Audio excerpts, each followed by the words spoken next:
Previously on Anything's Pastable. People who come to a cuisine as outsiders might feel less beholden to tradition. I think you're absolutely 100% wrong. Okay. I was just thinking about the fact that I am having so much fun testing all these recipes. Janie, what are your thoughts? How does this whole process... It seems like so much work. I'm actually like, you really want to do this cookbook? How many recipes do you want to have? I'm required by my book contract to have 75 to 100 recipes. Oh, my God. This is my second book, and my first book, nobody bought. And if no one buys this book, I'm not going to get a third shot.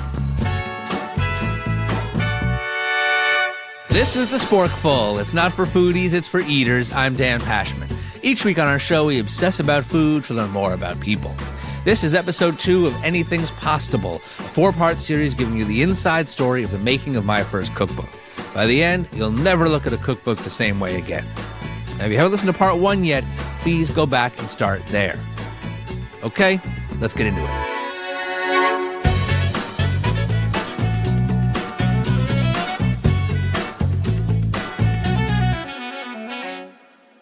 We'll pick up where we left off. It's the spring of 2022, and I'm pushing aside my doubts and fully immersing myself in recipe research and development.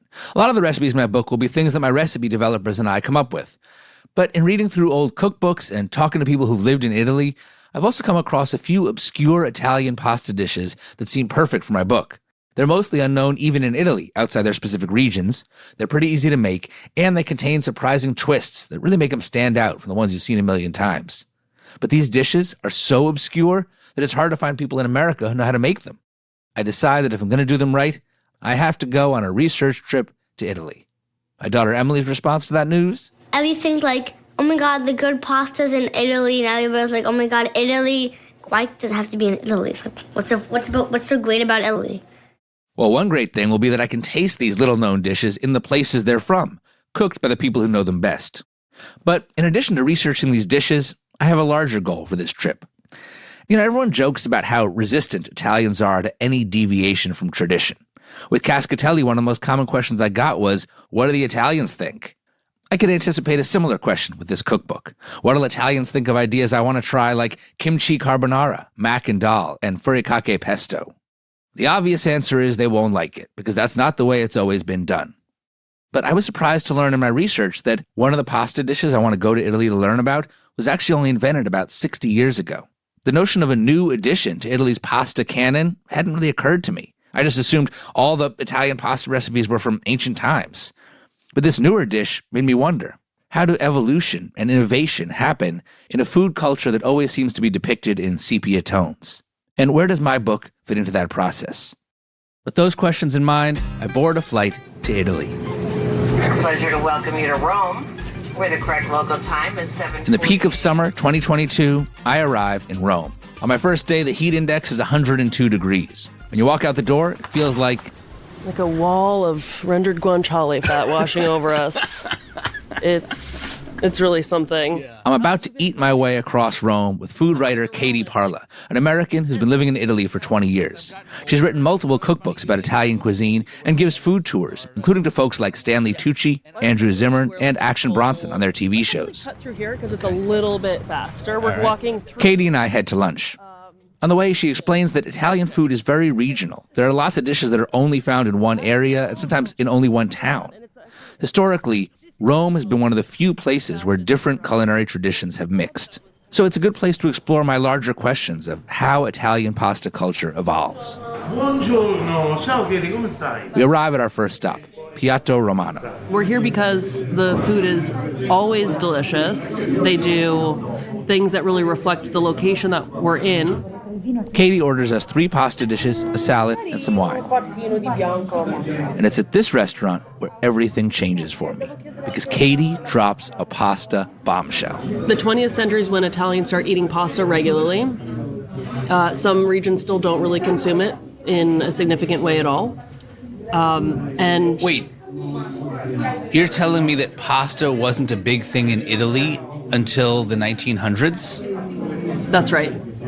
People in, let's say, Basilicata, like the region where my family is from, they might have eaten pasta on a holiday, if the duke or the noble in that town provided flour. There would be a knowledge that pasta existed, but it wasn't a daily thing. But that's surprising to me.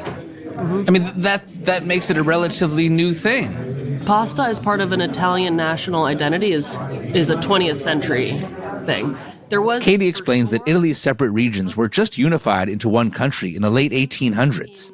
In the early 1900s, the fascists come to power, and they need to figure out how to feed a growing population. They also want to unite the people under one nationalist identity. They decide the solution to both problems is pasta, because it's cheap and easy to make, and it's already a staple in some parts of the country. So the fascist government builds pasta factories in regions where there were none before, including in Rome. There's a really great archive of fascist propaganda, everything you can imagine that they're trying to promote as elements of a new Italian identity, and pasta really figures into that. But it's just surprising to me because Italians are so protective of pasta. Completely. And they'll tell you it's authentic and we've been making this for a long time, but it's often not totally accurate. Something that I'm trying to sort of figure out how I should go about with this cookbook is my pasta shape has faced a lot of skepticism from Italians, which is fine, understandable.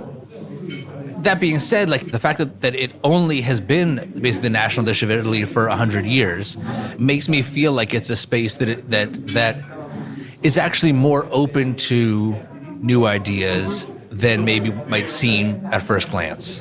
Yeah, and Italians might reject it depending on where they're from. But if it tastes delicious and you keep forcing them to eat it, they can get on board.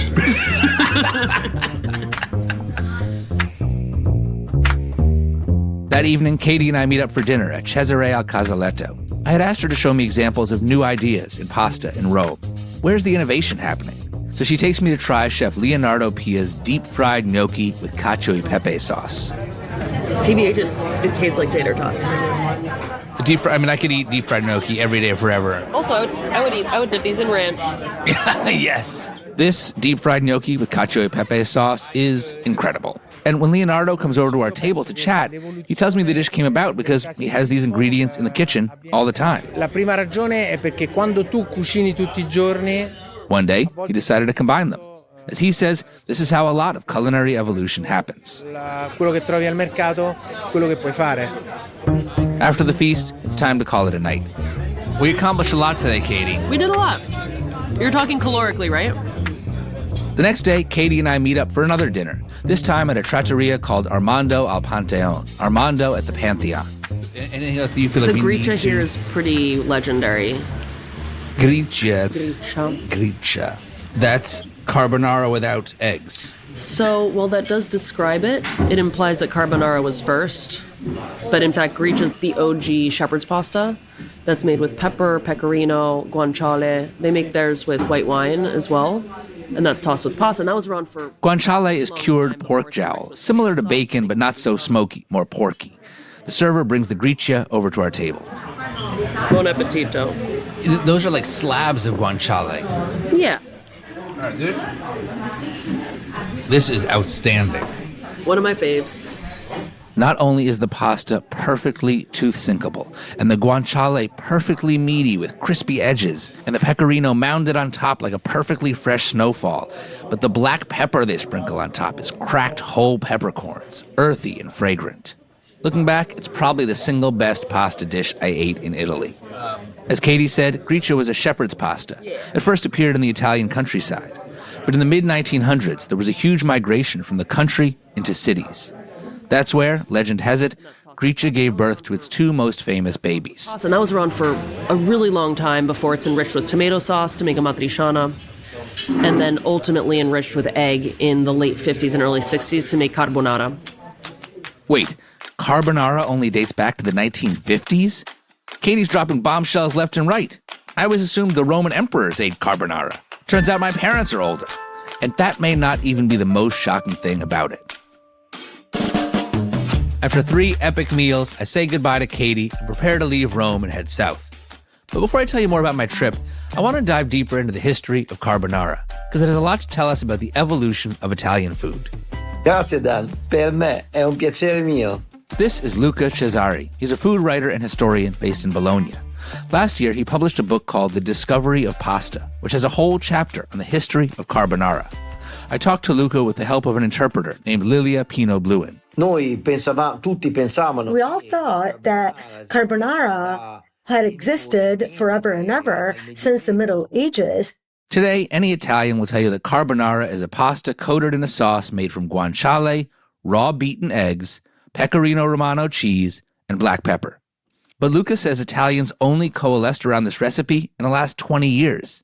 In fact, over the course of carbonara's history, tons of other ingredients have been used in carbonara. Luca tells me about one recipe printed in Harper's Bazaar in 1954. Harper's Bazaar fa l'unica ricetta con le vongole tritate. Clams? Quindi fa una It had clams? Chopped clams.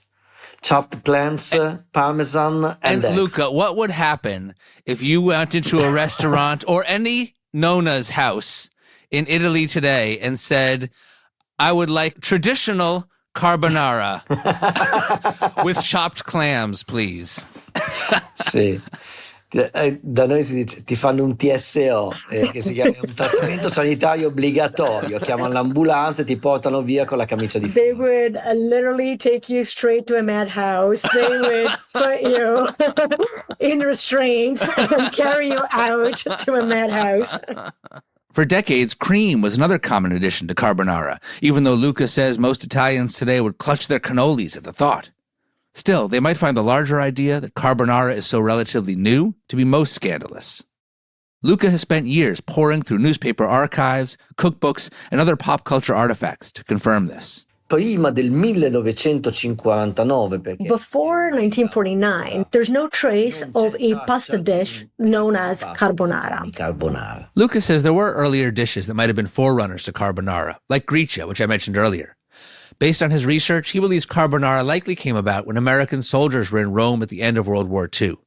American rations of canned bacon and eggs made their way into Italian kitchens. And people might have had the idea of mixing it in with pasta and probably some cheese.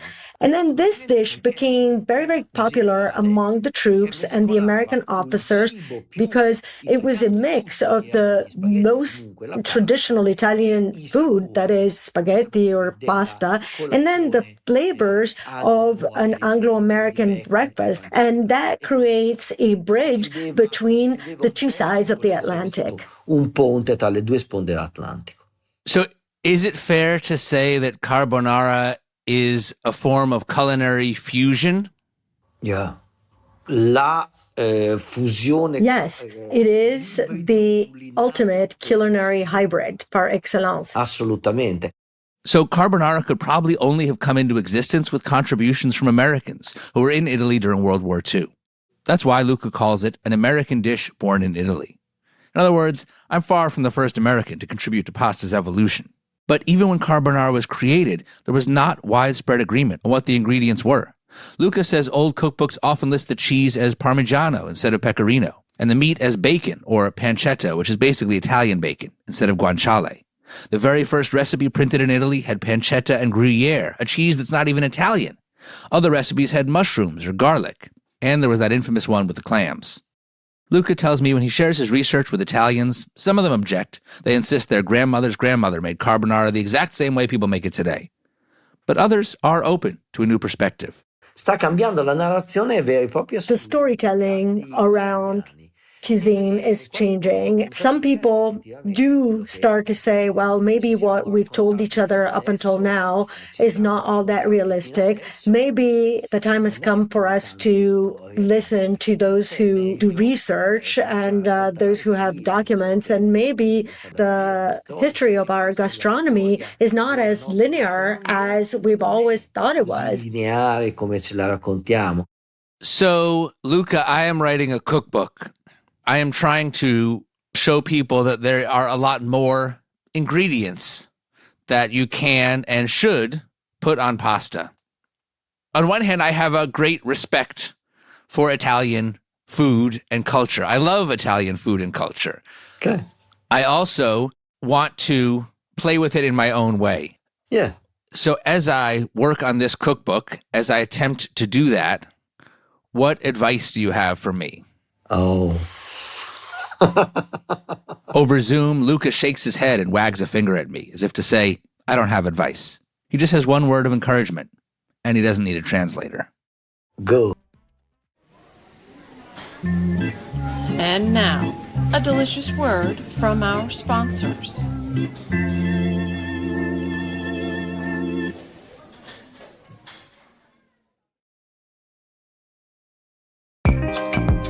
Welcome back to the Sporkful. I'm Dan Pashman. And I got some exciting news. I am taking the Sporkful on tour. When my cookbook comes out, I'm doing a series of live podcast tapings and book signings. I'll be in conversation with some incredible folks hitting New York, Long Island, Chicago, the Twin Cities, Atlanta, Miami, DC, Philly, Boston, LA, San Francisco, Seattle, and still more to come. For all the details and the full list of my special guests, go to sporkful.com/tour. Okay. Back to Italy. Over several days in Rome, I learned a lot of crucial information and ate a lot of pasta. But now, it's time to move on. I board a train to the region of Puglia. As I travel south, Italy's mountains and hills flatten. The air becomes dusty. There are palm trees and cacti. I spend a lot of time on the ride trying to figure out whether Italy has actual deserts.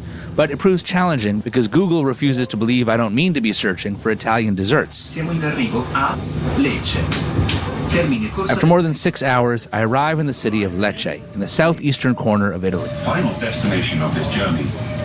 Even if you've never been to Italy, you've heard of Rome, Florence, Venice, Milan, Sicily, Tuscany, the Amalfi Coast. Lecce is not near any of those places. There's not enough water to sustain livestock, which means there's no dairy and almost no meat. So the food here is very different from the rest of Italy, and from the Italian classics most Americans know, which makes it perfect for my cookbook. I meet Silvestro Silvestori, who runs a cooking school in Lecce called The Awaiting Table. Buongiorno. Oh, wow, this is such a cool room. Silvestro was born in Italy, grew up in America, then moved back to Italy as an adult. He became a student and teacher of what's called cucina povera, meaning the cuisine of poverty, peasant food. Poor people historically were forced to eat a lot of greens, forced to eat a lot of legumes. The pig of the Salento is actually probably the chickpea or the lentil. Lots and lots and lots of legumes. So where other Italians might be eating prosciutto and mozzarella, people in the Salento have traditionally eaten legumes, which grow well in dry climates. These legumes form the basis of the two dishes I've come across in my research that I've journeyed to Silvestro's cooking school to learn about. One dish is chichiri tria, which combines deep-fried pasta and boiled pasta in a chickpea broth. Silvestro makes it for me, and it's super simple, but also kind of mind-blowing. That is so good. The combination of the crispy and chewy pasta textures is transcendent. The next dish is fave cicoria, a puree of fava beans and chicory, which is a bitter green. In Lecce, they serve it just like that, a puree, often with bread for dipping.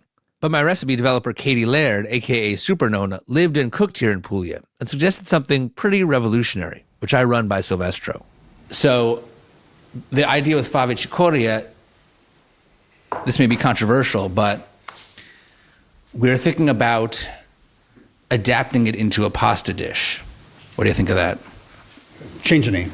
Or inspired by, or that sort of thing. Right. Playing with something like this is a dish and saying, I've improved this for you. I mean, Jamie Oliver has this problem all the time when he comes to Italy, and but I put meatballs in it, and he's like a dog who expects that you love the fact that he chewed your slippers, right? There's no value of it being reinterpreted when it's already perfect.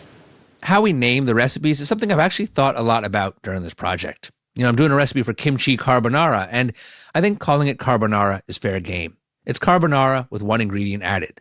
But in the case of fave cicoria, I do get what Silvestro's saying. It isn't a pasta dish at all. So while Katie and I will make it into a pasta dish, we're not going to claim that it is fave cicoria. We'll give it its own name and say it's inspired by fave cicoria. So should I show you how to make this? Yeah, let's do it. Silvestro and I make the traditional version of the dish, which will give me a reference point for the pasta I'll develop with Katie.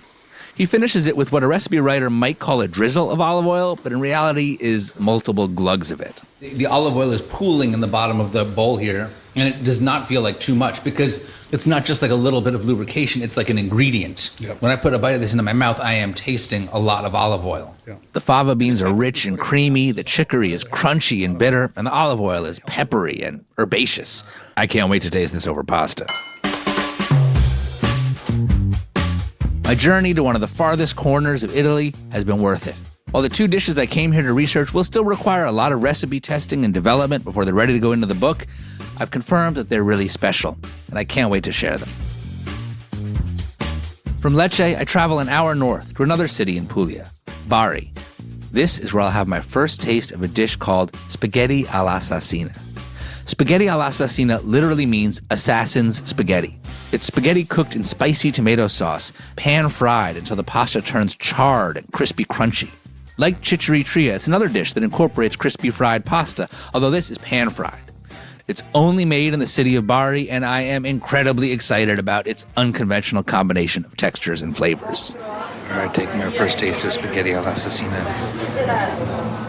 It smells burnt and tomatoey. Minutes after getting off the train, I'm sitting at a restaurant called Giotto Panzerotto. A friend from Bari told me this place has his favorite assassina. Now I have a hot, charred tower of it in front of me. This is amazing. It's honestly so much better than I expected it to be. You got the burnt, crispy bits and the doughy bits.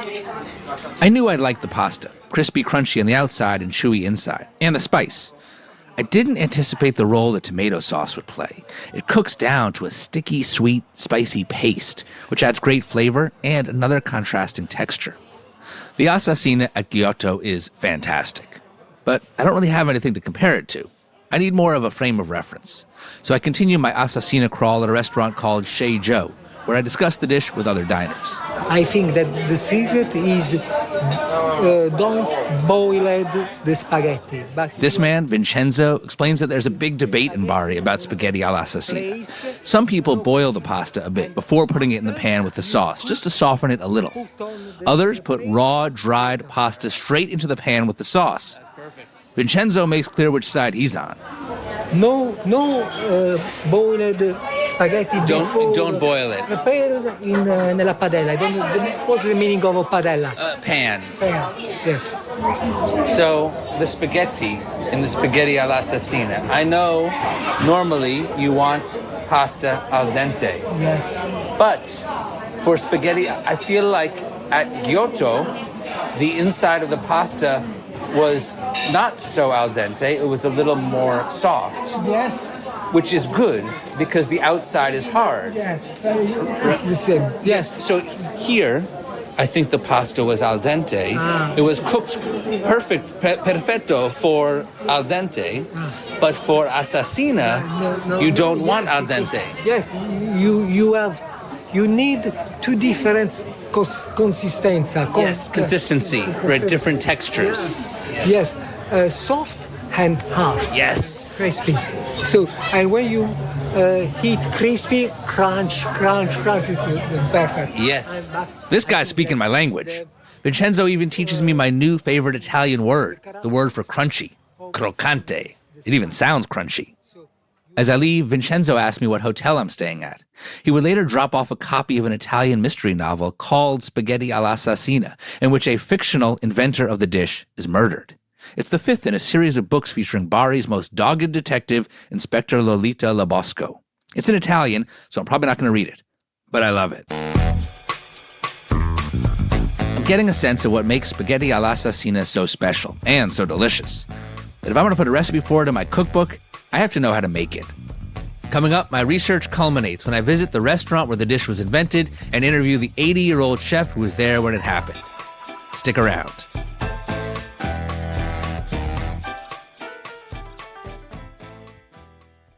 Ooh, advertisements. Yummy.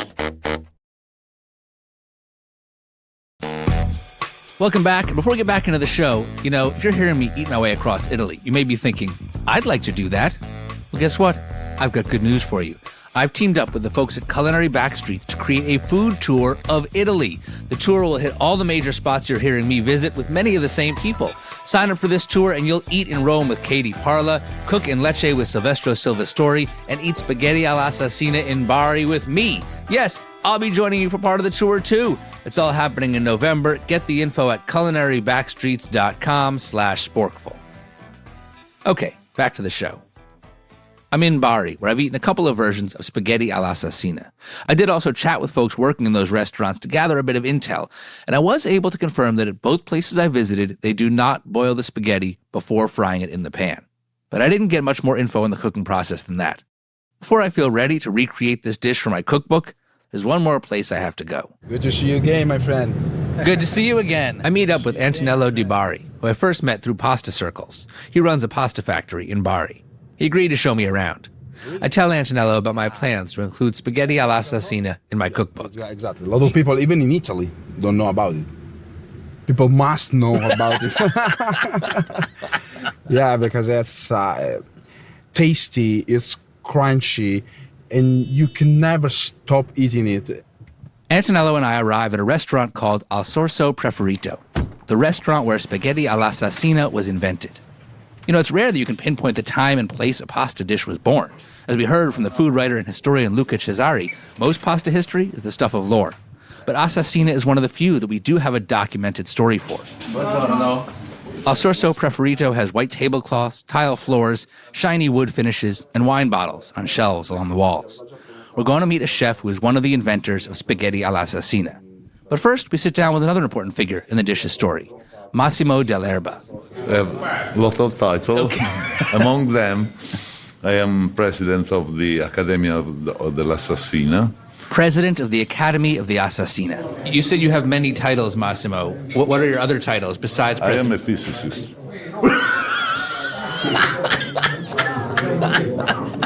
I am an owner of a consultancy firm on technology. I am an expert of gunshot residues. Gunshot residues? Oh, like forensics? Yes. So you have always had a fascination with assassins and killers? Yes.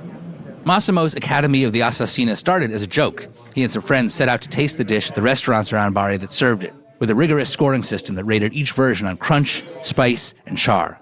They published their results in a Facebook group, which quickly grew to hundreds of members, each of whom had a different opinion about who in Bari makes the best assassina, how crunchy and spicy it should be, and perhaps most contentious of all, whether the spaghetti should be raw or partially boiled before it's fried in the pan with the sauce. Along with the influence of social media, Massimo's Academy led to something unexpected. Now, there is not a restaurant in Bari that don't make the assassina. If you think that only 9 years ago, this was a dish made by only 3 restaurants. And back then, Massimo says nobody in Bari made the dish at home. Now he's something of a local celebrity. It's strange that when somebody that I don't know meet me, you are the president of the Accademia. I was all a big number of other things before, but now I am known only for this. With help from Massimo, I've arranged to go into the kitchen to watch them make the dish, and to meet chef and owner Pietro Lanigro. This is the inventor? The inventor. È un piacere conoscerti. Okay.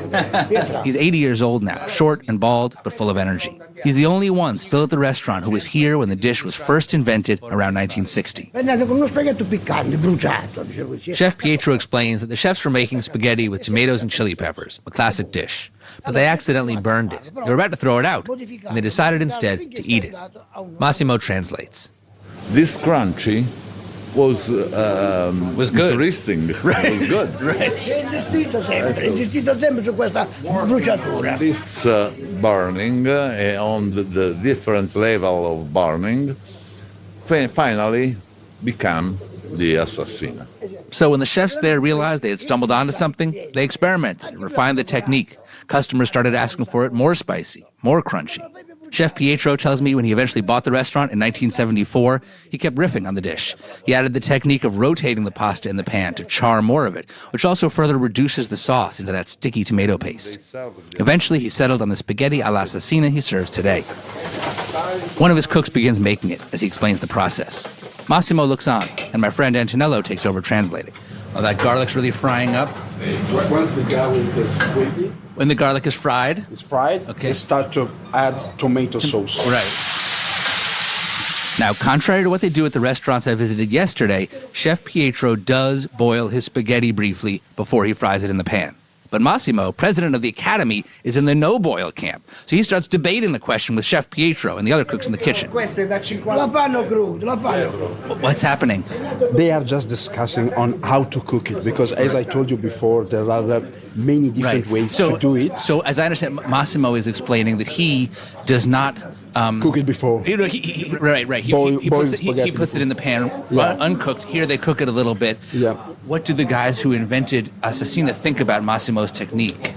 It just said that it's a way to do it, but it's not the best way to do it. So they are discussing about that. Right. And it's so funny. The discussion grows more heated. Abbiamo provato, quando vengono gli africani qua,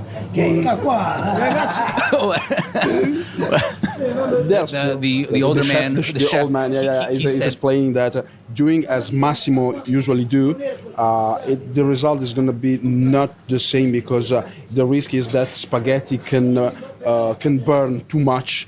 But adding during cooking, the result is going to be different at the end. Right. And Massimo just said, okay, you're right, but next time I come here, I'm going to cook it for you, just to show which is the best. I guess in Italian pasta culture, even the guy who invented a dish can be accused of doing it wrong. At this point, the pasta's been in the pan with the sauce for 15 or 20 minutes. Right, now it's starting to burn on the bottom. So now he's really using the spatula to scrape the bottom of the pan. The spaghetti is starting to stick to the pan, which is good, right? It's starting to turn. We're starting to get some black bits. Is that finito? Yeah, it's ready. Oh my gosh. The cooking may be finished, but the argument isn't. It's just explaining how that you don't have to push so strongly with the spatula. Yeah, because otherwise you are gonna take off even this part. You get too much of the burn part. Yeah, that is bitter and it's not good to eat. Right. So and they are still fighting on this. Right. They're fighting over whether or not to cook the pasta in advance, or they're fighting over whether or not to scrape the bottom of the pan? They're just fighting for everything. Okay. Time to eat? Time to eat. All right, we're coming back out to the dining room where our plates of Assassina are waiting. The real test. Yes. We all take bites and chew thoughtfully for a minute before Antonello delivers his verdict. It's good, but it's not my favorite one. Yeah. This way to make it, maybe the original way, okay, I will not discuss. But if you are friendly with the Italian way to eat pasta, these are overcooked. The pieces that are not burned are overcooked, in your opinion. Yeah. They're too soft. Antonello, you agree? Yeah, I 100% agree. Few people have obtained results from academia, over 7, very few. This is 5. You would rate this 5 out of 10? Yes. I have to say, I feel the same as Massimo and Antonello. As compared with the Assassina at Giotto, that first place I went to, this one just seems to have a little less of everything. Less spice, less crunch, less char, less sticky sweet tomato paste, and less of the nutty pasta flavor that pan frying it creates. Less of everything I love about it. I decide that when I work on my own recipe for my cookbook, I'll use the Assassina from Giotto as my North Star. That night I would return to eat it there a second time, to sear it into my sense memory. Back at the table with Massimo and Antonello, our conversation turns to the future of spaghetti all'assassina. As the Assassina becomes more popular and more known around Italy and around the world, it's natural that also it's going to change. Maybe. Evolution. New people will bring new ideas. How do you feel about that? This is normal in cooking. It's normal in all the human activities. There is nothing that remain equal over the time. Nothing stays the same. No, nothing is the same. But you have to remember which are the origins. They must survive together. You have not to forget the origin, because if you forgot the origin, you have not a point of reference. I agree, and I'm confident the people of Bari will preserve that point of reference for spaghetti all'assassina. At the same time, the inevitable evolution is already happening. In just the last few years, restaurants in the city have created new versions of the dish, one with broccoli rabe instead of tomato sauce, another topped with a dollop of stracciatella cheese, the creamy, spreadable insides of a ball of burrata. So spaghetti all'assassina is a perfect example of how, even in Italian cuisine, people continue to come up with new ideas, just as people in kitchens have always done. I come away from my time in Italy with a very different perspective on pasta culture and my place in it. I started out thinking of my book as an attempt to shake up a cuisine that might have been too stuck in its ways. Now I see my book as a contribution to the ongoing and never-ending evolution of pasta. Coming up next week in episode 3 of Anything's Pastable, I return home full of inspiration. I just think this is a good idea. I think this is going to be really delicious, and I can't wait to try it. And run smack into the reality of having to turn that inspiration into workable recipes. Feels like I accomplished nothing. Then later, the book enters the design phase, and I agonize over the cover, with input from Janie and the kids. I hate it. I actually hate it. Oh my God. Why would you? In the meantime, please note that Anything's Pastable comes out March 19th, but you can pre-order it right now wherever books are sold. If you pre-order, you can get an invite to a private Zoom cooking class I'm doing. You can even pre-order a signed copy. Get all those links at sporkful.com/book. Special thanks to Katie Parla for showing me around Rome and schooling me on Italian history. Her most recent cookbook is Food of the Italian Islands. And if you want to join Katie for a food tour around Rome and hang out and cook and eat with me in Italy and see and experience a lot of what you heard in this episode, you should sign up for the tour I'm working on with Culinary Backstreets. It's happening in November. Get the info at culinarybackstreets.com/sporkful. 2 more quick things. If you want to see some of my photos and videos from my trip to Italy, follow me on Instagram at @thesporkful. I even have the video of that whole scene at Al Sorso Preferito with everyone arguing in Italian about the spaghetti all'assassina. You can see it on video at my Instagram. And one more reminder to come to see Sporkful Live, Anything's Pastable. The big tour kicks off in a couple weeks. Get the info at sporkful.com/tour. The Sporkful is produced by me, along with managing producer Emma Morgenstern, senior producer Andres O'Hara. Our editors on this series are Tracy Samuelson and Nora Ritchie, with editorial help from Tamika Weatherspoon and Julia Russo. Our audio engineer is Jared O'Connell. Original theme music by Andrea Kristinsdottir. Additional music help from Black Label Music. The Sporkful is a production of Stitcher Studios. Our executive producers are Colin Anderson and Nora Ritchie. Until next time, I'm Dan Pashman. And I'm Crosby from Columbus, Ohio, reminding you to eat more, eat better, and eat more better.